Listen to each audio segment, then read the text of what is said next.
नमस्कार साथियों, मैं राजेश कुमार एओसी के ऑनलाइन पोर्टल पर आपका स्वागत है। तो आज हम एटीटी कैडर के लिए जो अपना विषय रहेगा आज संज्ञा। ठीक है, संज्ञा के बारे में आज हम पढ़ेंगे। तो देखने में सुनने में तो ये जो टॉपिक है, विषय है, ये बहुत हमें आसान लगता है ना, कि संज्ञा बहुत ही सिंपल सा है, सरल सा है। लेकिन जब एग्ज़ाम में आता है तब हम जो इसको देखकर थोड़ा, कई बार क्या होता है कि हमने इसको नहीं ध्यान से पढ़ा होता, तो हम इसको देखकर घबरा जाते हैं या कुछ भूल जाते हैं। ठीक है, तो ये कोई भी जो अपना जो विषय है, कोई भी टॉपिक है, उसको हम जो लाइटली नहीं लेंगे। ठीक है, तो आज हम संज्ञा के बारे में पढ़ेंगे। तो संज्ञा को समझने का प्रयास करते हैं। सबसे पहले संज्ञा की परिभाषा लिखते हैं। संज्ञा की परिभाषा, संज्ञा की जो परिभाषा दी जाती है वो ये है कि किसी भी व्यक्ति,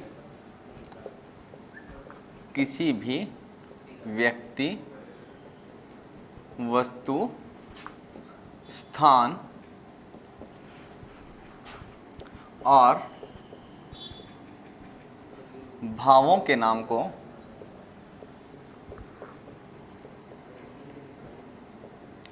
संज्ञा कहते हैं।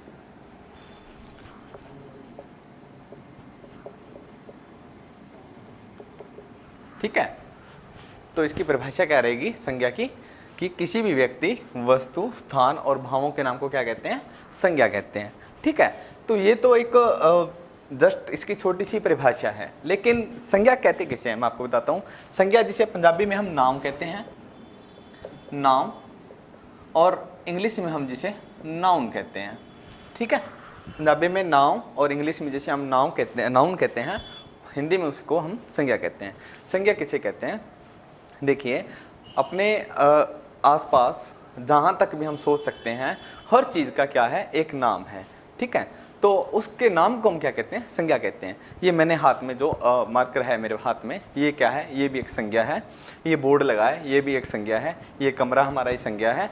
ठीक है, ये जो लाइट है, ये संज्ञा है। हमारा पंखा है, ये संज्ञा है। हर चीज़ जिसका नाम है उसको हम क्या कहते हैं? संज्ञा कहते हैं। ठीक है, परिभाषा में हम लिखते हैं कि किसी व्यक्ति, वस्तु, स्थान और भावों के नाम को हम संज्ञा कहते हैं। ठीक है, आज मैं खुश हूँ।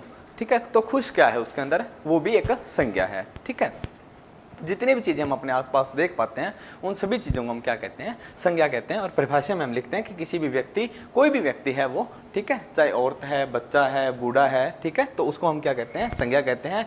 वस्तु, कोई भी वस्तु, जितनी आप वस्तुएं देख सकते हो, आप अपने पास जितनी भी वस्तुएं हैं, सभी को हम क्या कहते हैं? संज्ञा कहते हैं। स्थान की बात करें, कोई भी स्थान है, आपका अपना घर है, आपका स्कूल है, आपका कोई मंदिर है, आपका गाँव है, आपका शहर है, आपका देश है, सारी क्या है? संज्ञाएँ हैं। ठीक है, और भावों के नाम को हम क्या कहते हैं? संज्ञा कहते हैं। ठीक है, तो संज्ञा किसे कहते हैं? संज्ञा बहुत ही कम शब्दों में अगर हम परिभाषा की बात करें तो किसी भी व्यक्ति, वस्तु, स्थान और भावों के नाम को हम क्या कहते हैं? संज्ञा कहते हैं। क्योंकि इनके अंतर्गत क्या है? लगभग जो सारा हम उसको कवर कर लेते हैं। ठीक है, तो आगे हम करेंगे संज्ञा के भेद। संज्ञा के भेद, ठीक है,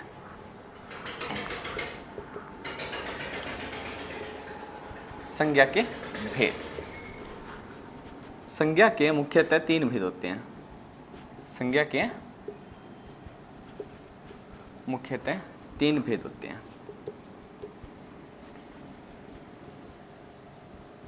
कौन कौन से? सबसे पहला है व्यक्तिवाचक संज्ञा। व्यक्तिवाचक संज्ञा। नंबर 2 है जातिवाचक संज्ञा। और नंबर 3 है भाववाचक संज्ञा।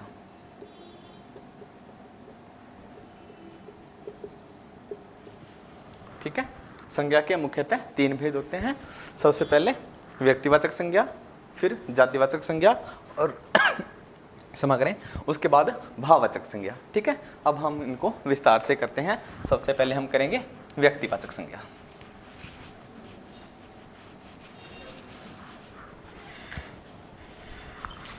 पहला भेद रहेगा हमारा व्यक्तिवाचक संज्ञा। देखिए, व्यक्तिवाचक संज्ञा, नाम से आपको जो ऐसा लग रहा होगा कि व्यक्तिवाचक संज्ञा के अंतर्गत क्या आएगा। व्यक्तिवाचक संज्ञा के अंतर्गत हम किसी व्यक्ति की बात करेंगे, लेकिन ऐसा नहीं है। ठीक है, सबसे पहले इसकी परिभाषा लिखते हैं। किसी भी विशेष व्यक्ति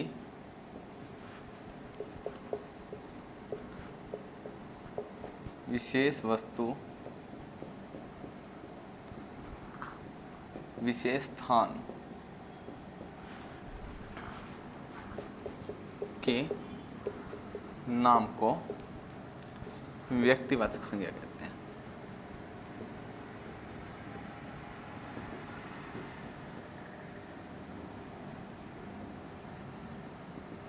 देखिए क्या रहेगा इसमें कि किसी भी विशेष व्यक्ति, ध्यान रखें व्यक्तिवाचक संज्ञा के अंतर्गत जो मुख्य ध्यान रखने वाली बात है वो है विशेष। ठीक है, किसी भी विशेष व्यक्ति विशेष वस्तु विशेष स्थान के नाम को हम क्या कहते हैं, व्यक्तिवाचक संज्ञा कहते हैं। ठीक है, हमने यहाँ पे देखा व्यक्तिवाचक, तो हम कई बार क्या सोच लेते हैं कि व्यक्तिवाचक संज्ञा के अंतर्गत क्या आएगा, किसी व्यक्ति का नाम आएगा। ठीक है, कि मान लेते हैं किसी विशेष व्यक्ति का नाम आ गया, लेकिन ऐसा नहीं है। व्यक्तिवाचक के अंतर्गत क्या आएगा, कोई भी विशेष व्यक्ति है, कोई भी विशेष वस्तु है या कोई भी विशेष स्थान है। ठीक है, तो उनके नाम को हम क्या कहते हैं, व्यक्तिवाचक संज्ञा कहते हैं। जैसे मैं आपको बता देता हूं, विशेष व्यक्ति, उदाहरण के तौर पे विशेष व्यक्ति, विशेष व्यक्ति भाव किसी भी विशेष व्यक्ति का नाम। ठीक है, जैसे मोहन, कृष्ण,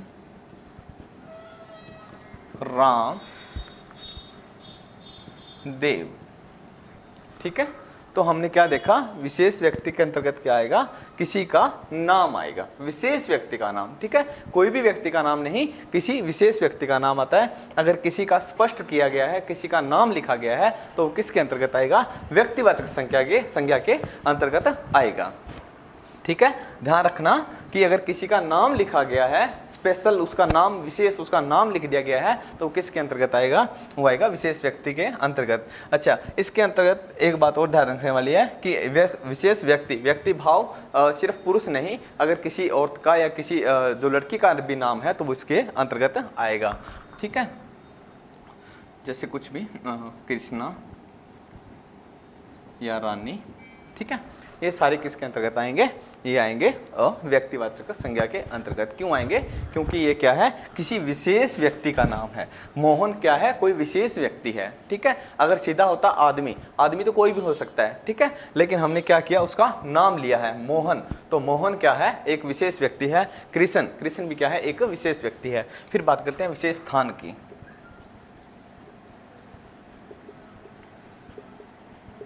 विशेष स्थान जैसे स्वर्ण मंदिर। ठीक है, स्वर्ण मंदिर, गोल्डन टेम्पल, ताजमहल, राजघाट। ठीक है, राजघाट महात्मा गांधी जी की जो समाधि है। देखिए, विशेष स्थान, अगर किसी स्थान का नाम, विशेष स्थान का नाम ले लिया गया है, ठीक है, उसका नाम लिया गया है। अगर आपको कोई कहता है कि आप शहर जा रहे हो, ठीक है, तो शहर का क्या है, कोई भी शहर जा सकते हो आप, किसी भी शहर, दिल्ली जा सकते हो, मुंबई जा सकते हो, आगरा जा सकते हो। अगर विशेष नाम लिया गया है कि आप मुंबई जा रहे हो या मैं मुंबई जा रहा हूँ, मैं आगरा जा रहा हूँ, तो जब शहर का विशेष नाम लिया जा रहा है तो वो किसके अंतर्गत आएगा, वो भी व्यक्तिवाचक संज्ञा के अंतर्गत आएगा। ठीक है, इस बात का ध्यान रखेंगे, किसके अंतर्गत आएगा, वो व्यक्तिवाचक संज्ञा के अंतर्गत आएगा। क्यों, क्योंकि वो क्या है, विशेष नाम है। ठीक है, इसमें अब और भी आप शामिल कर सकते हो। ठीक है, उसके बाद है विशेष, जैसे विशेष ग्रंथ हो गए।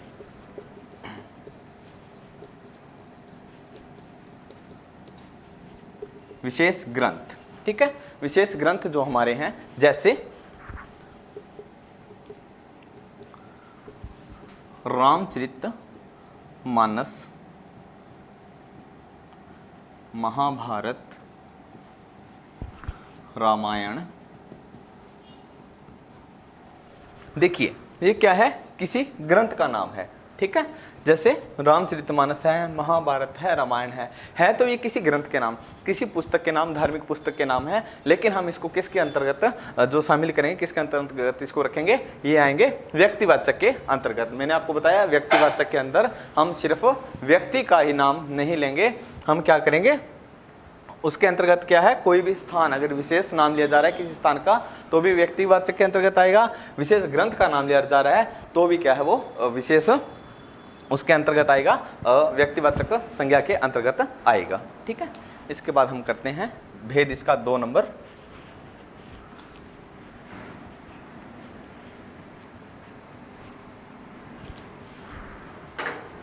नंबर 2 पे है इसका दूसरा भेद, जातिवाचक संज्ञा।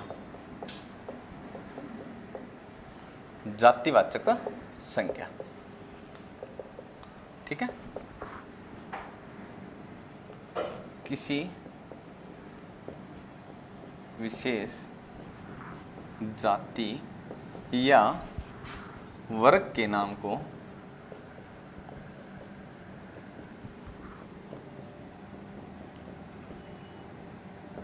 जातिवाचक संज्ञा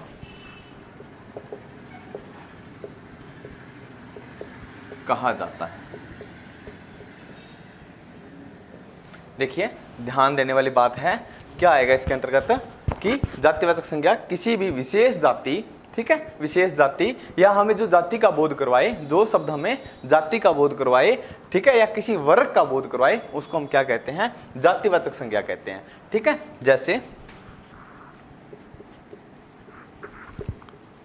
डॉक्टर।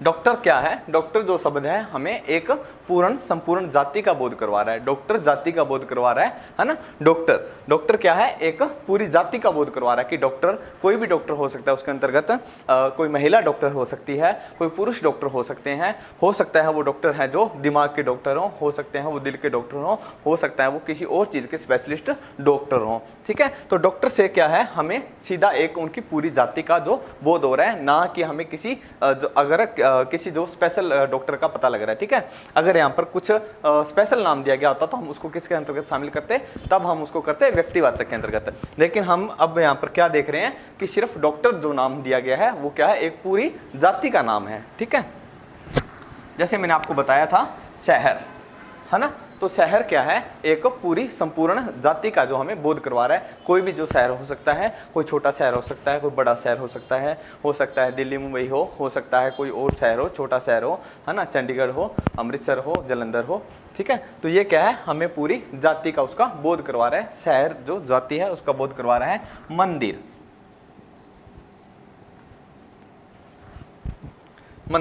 मंदिर क्या है, ये भी हमें एक पूरी जाति का बोध करवा रहे हैं। मंदिर किसी का भी मंदिर हो सकता है, किसी जो देवी का मंदिर हो सकता है, किसी देवता का मंदिर हो सकता है ना, किसी भी धर्म का जो मंदिर हो सकता है। तो ये हमें क्या कर रहा है, पूरी उसकी मंदिर की जो जाति है उसका बोध करवा रहा है।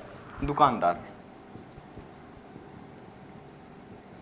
ये देखिए दुकानदार भी क्या है, एक पूरी जाति का हमें बोध करवा रहा है ना। दुकानदार किसी भी दुकान का दुकानदार हो सकता है, किसी छोटी दुकान का दुकानदार हो सकता है, बड़ी दुकान का दुकानदार हो सकता है कि कोई जो दुकानदार है उसका कोई अलग व्यवसाय हो, किसी का अलग व्यवसाय हो। तो दुकानदार नाम से क्या है, हमें एक पूरी उनकी जो जाति का जो बोध हो रहा है। ठीक है, अगर यहाँ पर जो स्पेशल लिखा होता, किसी दुकान का नाम लिखा होता है ना, तो हम क्या करते, उसको व्यक्तिवाचक संज्ञा के अंतर्गत जो सम्मिलित कर लेते। क्यों कर लेते, क्योंकि उसका बाद में वहां पर विशेष नाम होता है। लेकिन यहाँ पर अब सीधा दुकानदार लिखा हुआ है, तो दुकानदार से हमें क्या हो रहा है, एक भ्रामक धारणा पैदा हो रही है कि दुकानदार जो है कोई भी हो सकता है। तो इस बात का हम ध्यान रखेंगे। दुकानदार को हम किसके अंतर्गत लेके आएंगे, जातिवाचक के अंतर्गत।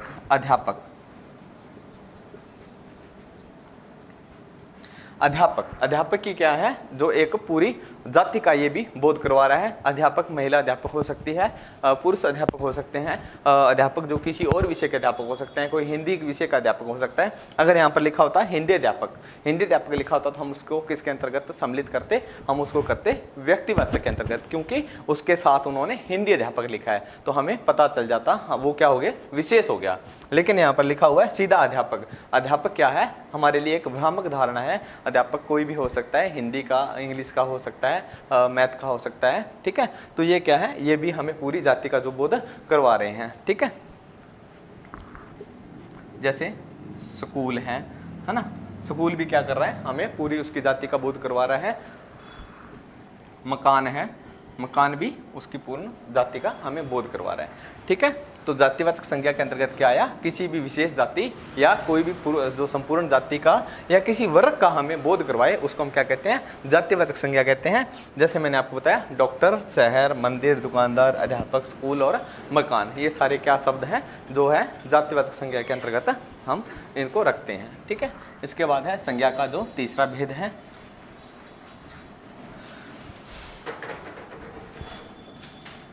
संज्ञा का तीसरा भेद है भाववाचक संज्ञा।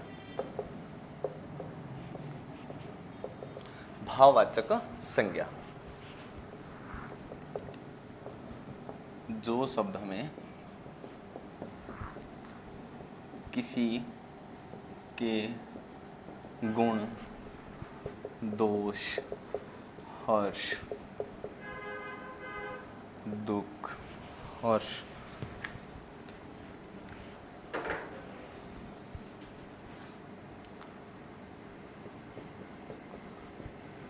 और भावों का बोध करवाए,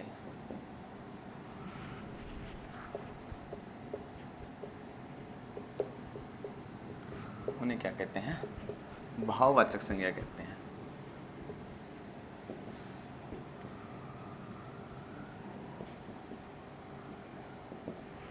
ठीक है, जो शब्द हमें किसी के गुण, दोष, हर्ष या उनके भावों का बोध करवाए उनको हम क्या कहते हैं, भाववाचक संज्ञा कहते हैं। भाव, भाव किसे कहते हैं, भाव वह जो हम कह सकते हैं वह माध्यम है जिसको हम ना तो देख सकते हैं ना हम उसको छू सकते हैं, भावों का कोई आकार नहीं होता, ठीक है। इसको याद करने के लिए छोटी सी हम इसको ट्रिक रखेंगे कि इनको ना तो देखा जा सकता है,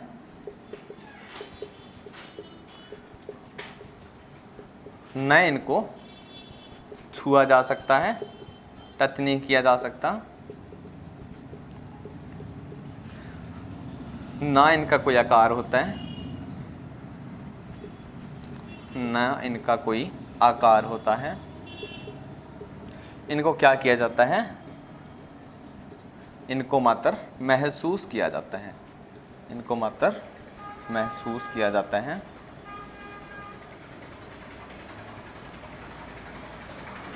ठीक है, भाव किसे कहते हैं, भाव मीन्स फीलिंग्स, ठीक है।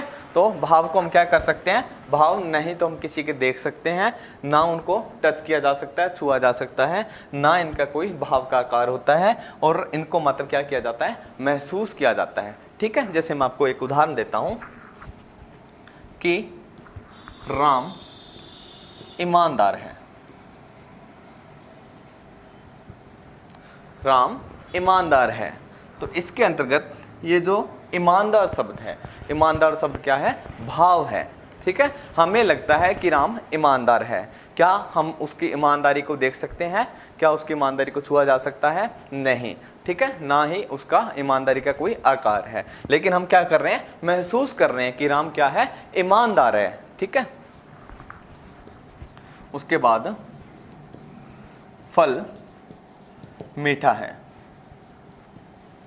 फल क्या है, मीठा है, तो ये मीठा जो शब्द है इसके अंतर्गत क्या है, फल मीठा है। मीठा उसमें क्या है, जो उसका एक भाव है, हमने कोई फल खाया, हमें वो मीठा लगा तो हम कहते हैं फल मीठा है। क्या उसका कोई आकार था मीठे का, नहीं, ठीक है, तो ना ही हम उसको छू सकते हैं, हमने उसको क्या किया, जस्ट महसूस किया, तो ये जो उसका क्या है, भाववाचक संज्ञा है, ठीक है। आपको मैं और उदाहरण देता हूँ इसकी,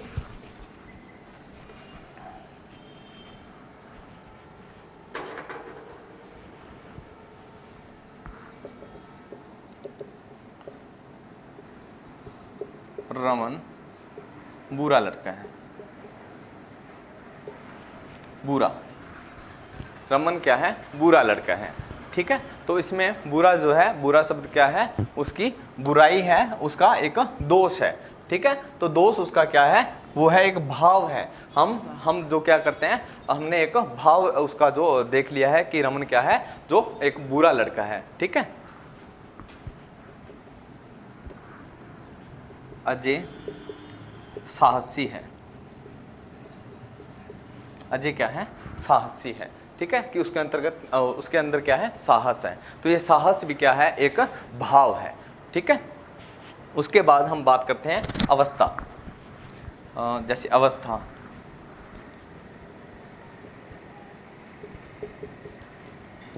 ठीक है, अवस्था की हम बात करें, अवस्था में जैसे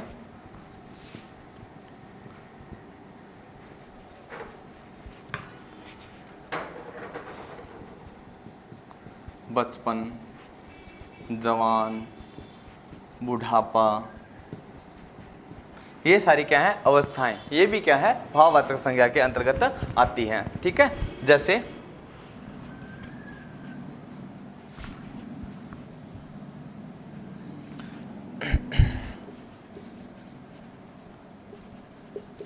पवन का बचपना अभी नहीं गया।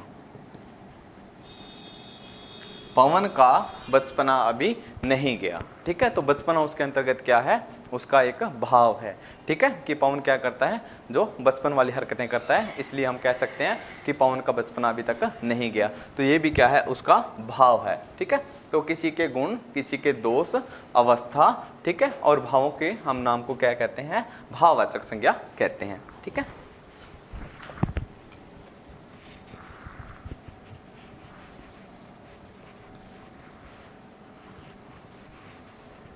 ये जो संज्ञा के मुख्यतः दो तीन भेद थे। ठीक है, उसके बाद संज्ञा के दो अन्य भेद भी कर लिए जाते हैं। बहुत सारे विद्वान जो संज्ञा के दो अन्य भेद भी कर लेते हैं, उनके बारे में हम बात करेंगे। सबसे पहले है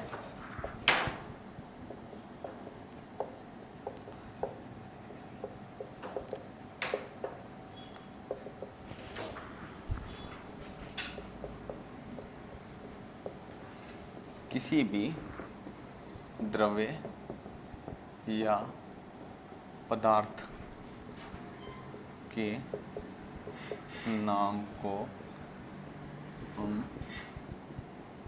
द्रव्यवाचक संज्ञा कहते हैं। संज्ञा के मुख्यतः तीन ही भेद हैं, व्यक्तिवाचक संज्ञा, जातिवाचक संज्ञा और भाववाचक संज्ञा। उसके बाद संज्ञा के दो अन्य भेद भी कर लिए जाते हैं, जिसमें पहला है द्रव्यवाचक संज्ञा, कि किसी भी द्रव्य, द्रव्य क्या होता है, जो लिक्विड होता है, तरल होता है। ठीक है, किसी भी द्रव्य या किसी भी पदार्थ के नाम को हम क्या कहते हैं, द्रव्यवाचक संज्ञा कहते हैं। जैसे पानी, है ना, दूध, सोना, चांदी, लोहा, ठीक है, चाय, ये सब क्या है, ये आएंगे द्रव्यवाचक संज्ञा के अंतर्गत। हमने इसका नाम देखकर जो भ्रमित नहीं होना है। ठीक है, नाम में हम क्या देख रहे हैं कि सिर्फ द्रव्य लिखा हुआ है, तो द्रव्य देखकर हम कई बार जो हमसे प्रश्न पूछ लिया जाता है कि सोना जो है ये कौन सी संज्ञा है, सोना कौन सी संज्ञा है, नीचे ऑप्शन भी दी जाती है, व्यक्तिवाचक, भाववाचक, द्रव्यवाचक। ठीक है, तो हम क्या करते हैं, उसको द्रव्यवाचक के अंतर्गत जो नहीं उसको टिक करते हैं। क्यों नहीं करते हैं, क्योंकि हमें लगता है कि द्रव्य के अंतर्गत सिर्फ लिक्विड या तरल पदार्थ के बारे में जो हम लिख सकते हैं, लेकिन इसको ध्यान रखना है, इसको ध्यान से याद करना है। द्रव्यवाचक के अंतर्गत क्या आएगा, किसी भी द्रव्य और पदार्थ दोनों, ठीक है, लिक्विड भी और जो ठोस पदार्थ हैं दोनों का ही इसके अंतर्गत हम इसको शामिल करेंगे। ठीक है, इसके नाम से हमें भ्रमित नहीं होना है। अगर इसके नाम से हम भ्रमित हो जाते हैं तो ये हमारा जो 2 नंबर का प्रश्न है ये गलत हो जाएगा। ठीक है, इस बात का भी आप ध्यान रखेंगे।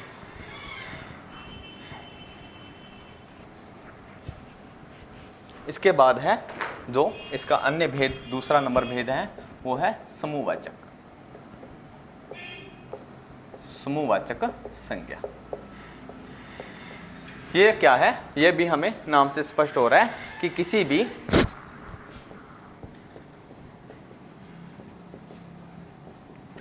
वर्ग या समूह को या समूह के नाम को हम समूहवाचक संज्ञा कहते हैं। किसी भी वर्ग या जो समूह के नाम को हम समूहवाचक संज्ञा कहते हैं। जैसे समूह। समूह क्या होता है? जहां पर एक से ज्यादा व्यक्ति जो इकट्ठे होते हैं, ठीक है, भीड़ भाड़ जैसे, ठीक है। तो इसके नाम से हमें स्पष्ट हो रहा है समूह मीन्स की पूरा एक वर्ग, एक जो भीड़ इकट्ठ का जिसको हम कह देते हैं। समूहवाचक संज्ञा के अंतर्गत क्या आएगा? किसी भी वर्ग या समूह को हम क्या कहते हैं? समूहवाचक संज्ञा कहते हैं। जैसे सेना। सेना क्या है? समूहवाचक संज्ञा में आएगी, ठीक है। अगर प्रश्न पूछ लिया जाता है सेना जो कौन सी संज्ञा के अंतर्गत आती है, तो वो आएगी समूहवाचक संज्ञा के अंतर्गत। जैसे कक्षा, ठीक है, कक्षा भी किसके अंतर्गत आती है? वो भी समूहवाचक संज्ञा के अंतर्गत आती है, ठीक है। उसके बाद जैसे सेना, कक्षा, स्कूल,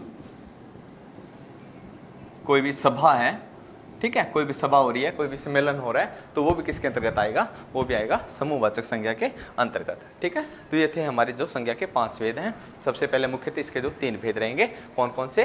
व्यक्तिवाचक संज्ञा, जातिवाचक और भाववाचक। उसके बाद हमने 2 अन्य किए हैं जो द्रव्यवाचक और उसके बाद है समूहवाचक, ठीक है। इसके बाद मैं आपको थोड़ा बता दूं संज्ञा के बारे में। अन्य कई बार क्या होता है, व्यक्तिवाचक जो संज्ञा है, महत्वपूर्ण तथ्य है ये, व्यक्तिवाचक संज्ञा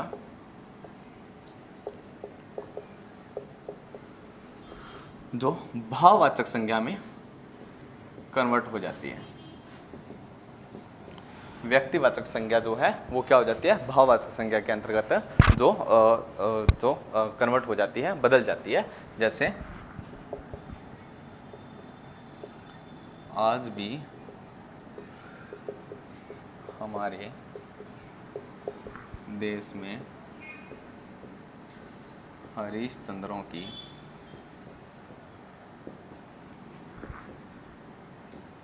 कोई कमी नहीं है।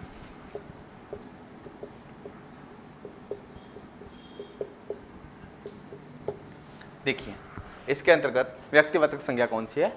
व्यक्तिवाचक संज्ञा है इसके अंतर्गत हरिश्चंद्र, ठीक है। हरिश्चंद्र क्या है? व्यक्तिवाचक संज्ञा है, लेकिन हमारे वाक्य के अंतर्गत ये क्या है? किसके अंतर्गत चेंज हो गई है? किसके अंदर बदल गई है? ये बदल गई है भाववाचक संज्ञा के। हरिश्चंद्र, हरिश्चंद्र का क्या भाव है? हरिश्चंद्र आपने सुना है, हरिश्चंद्र क्या थे? एक सत्यवादी राजा थे, ठीक है। तो ये किसके संदर्भ में अब जो हम बात कर रहे हैं इनकी, हम बात कर रहे हैं हरिश्चंद्र की सत्यवादिता के संदर्भ में। तो अब ये जो इसको काउंट करेंगे हम, इसको जो देखा जाए तो अब किसके अंतर्गत आएगा? ये भाववाचक, ठीक है। हमने देखा कि हरिश्चंद्र क्या है? एक विशेष नाम है, एक व्यक्तिवाचक संज्ञा है, लेकिन हमारे वाक्य के अनुसार अब ये क्या है? भाववाचक संज्ञा में जो बदल चुका है। एक और देखिए, जैसे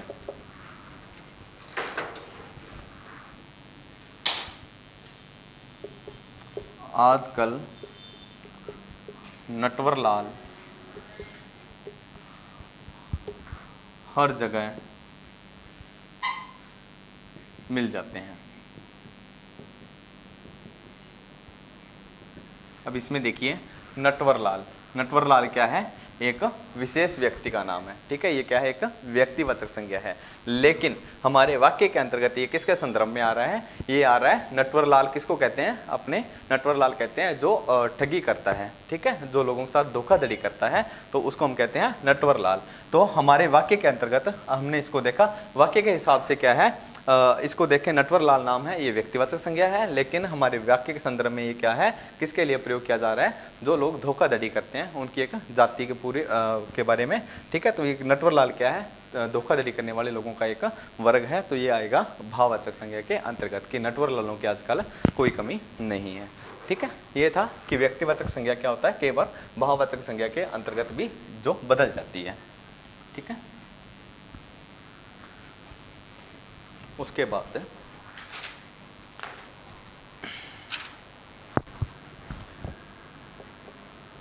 भाववाचक जो संज्ञा है वो किस में आ जाती है? जातिवाचक संज्ञा में भी आ जाती है। क्या होता है? भाववाचक जो संज्ञा होती है वो जातिवाचक में जो चली जाती है, ठीक है। जैसे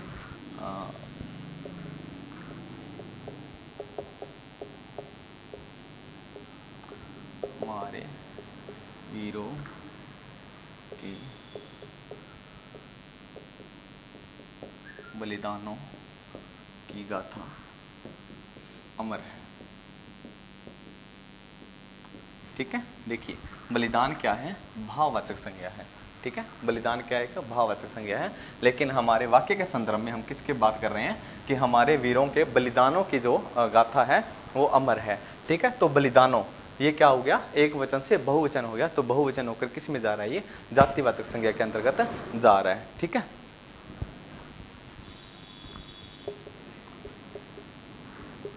देश के लिए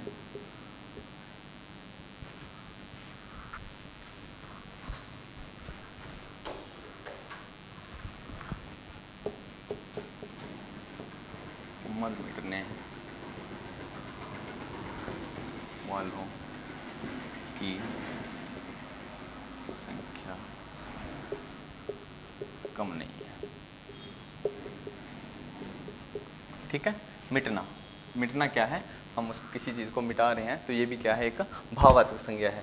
लेकिन हम इसको किस में अब लेके जाएंगे, जातिवाचक संज्ञा के अंतर्गत इसको जो हम गिनती करेंगे। क्यों करेंगे, क्योंकि ये क्या है, भाववाचक संज्ञा जो किसके अंतर्गत जा रही है, एक वचन से बहुवचन होने पर जातिवाचक संज्ञा के अंतर्गत ये जा रही है।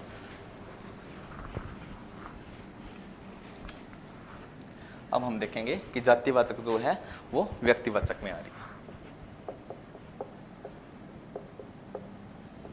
जातिवाचक किस में आ रही है, व्यक्तिवाचक। जैसे सभी देशवासी,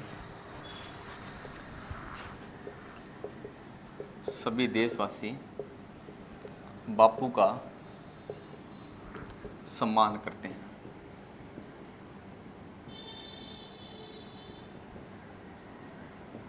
ठीक है, सभी देशवासी क्या करते हैं, बापू का सम्मान करते हैं। बापू, बापू क्या है, एक जातिवाचक संज्ञा है। ठीक है, अगर हम इसको साधारण बात करें तो हमारे घर में बापू किसको कहा जाता है, या तो पिताजी को या हमारे दादाजी को। ठीक है, तो बापू क्या है, एक जातिवाचक संज्ञा है। लेकिन हमारे संदर्भ में, हमारे वाक्य के संदर्भ में ये क्या है, एक व्यक्तिवाचक संज्ञा है। क्योंकि अगर देशवासी लिखा हुआ है तो देशवासियों के लिए बापू कौन है, वो है महात्मा गांधी। ठीक है, महात्मा गांधी। समझ में आया, जातिवाचक संज्ञा किस में बदल रही है, व्यक्तिवाचक संज्ञा में बदल रही है। सभी देशवासी बापू का सम्मान करते हैं। ठीक है, बापू अगर साधारण शब्दों में हम बात करें तो हमारे घर परिवार में जो दादाजी के लिए जो प्रयोग किया जाता है, लेकिन देशवासी जब नाम आया है तो ये जो जातिवाचक संज्ञा थी ये क्या बन गई है, जो एक व्यक्तिवाचक संज्ञा बन गई है। ठीक है, देखिए नेहरू जी भारत के पहले प्रधानमंत्री थे। इसमें देखिए नेहरू जी, नेहरू जी, नेहरू जी क्या है, एक जाति है। ठीक है, नेहरू जी क्या है, नेहरू एक जाति है। तो उसमें क्या है, तो हम इसका ये जो एक जातिवाचक संज्ञा है, लेकिन यहाँ पर नेहरू जी किस संदर्भ में आया है, ये आया है पंडित जवाहरलाल नेहरू के संदर्भ में।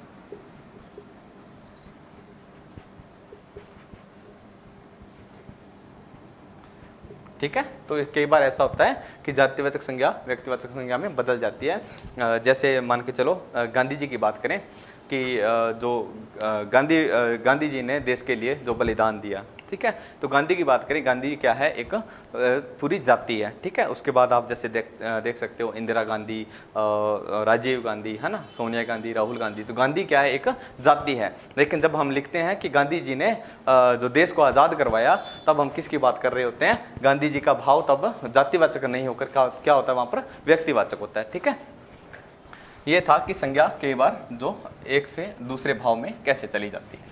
ठीक है, तो आज का जो हमारे ये विषय था, ये था संज्ञा। ठीक है, इसको हम जो अच्छे से तैयार करेंगे, क्योंकि ये देखने में सुनने में आसान विषय है, लेकिन ये बहुत कई बार क्या होता है कि इसके अंदर हम जो उलझन में पड़ जाते हैं, तो इसको अच्छे से तैयार कर लें।